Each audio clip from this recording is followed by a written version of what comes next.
is part three. So, one of the things that, one of the scriptures that God led me to, especially with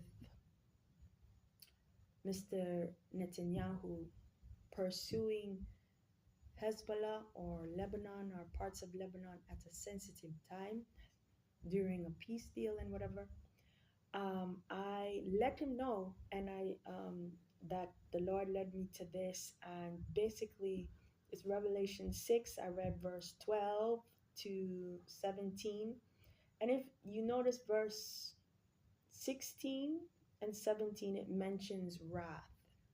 So if he continue to keep doing this, wrath is going to come against him and his household, right? Yes, God has a history of being with Israel, and if God be for us, who can be against us, right? But you have to understand, many people are part of Israel, right? And um, I don't need to go through all of this, but Muhammad recognized Jesus as the Messiah in part three, or Surah 3 of the Quran. And I sent just certain things to Mr. Netanyahu for him to like just understand certain things, and why, we are with this knowledge, you can be one, or we are one. Now, if he keeps going on this at this rate outside of God's will, he would walk into wrath and destruction. Now, God doesn't want him to, but if he continues, it's on him. Then, yeah, we know the history in the region, and the Romans were there, and the Arabs were there, and I did a video on the conflict in the Middle East and stuff like that. If you haven't seen it, and there was a time where, and it's even documented, where the Muslims there and the Muslim Jews and the Orthodox or unorthodox Jews in that region existed peacefully. But due to, I guess, the Balfour Declaration and Zionism, um, that all requires the subjugation of the Muslim Jews, who they don't want to be subjugated. They don't need to be subjugated.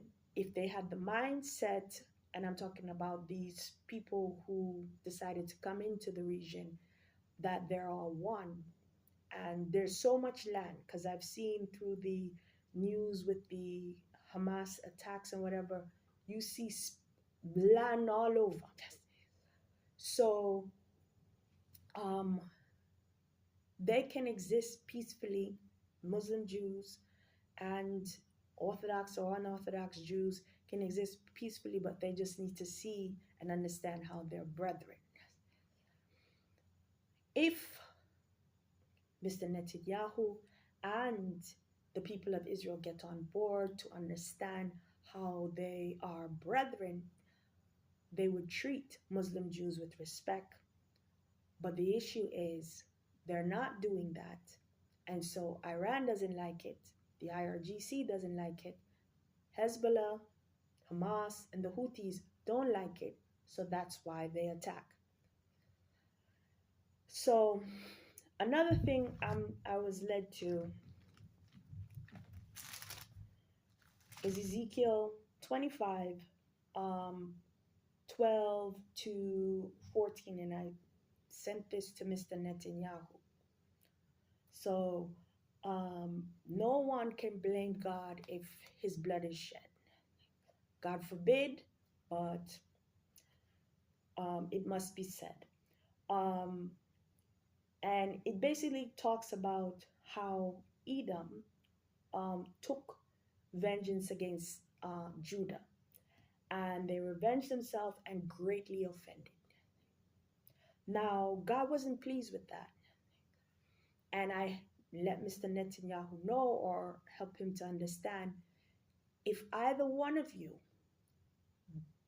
revenge yourself and greatly offend and just pour out wrathfulness, um, God is not going to be pleased with it. If it's Hezbollah or the unorthodox or Orthodox Jews. So it needs to stop. Nobody needs to be subjugated. This is not Jacob and Esau, okay?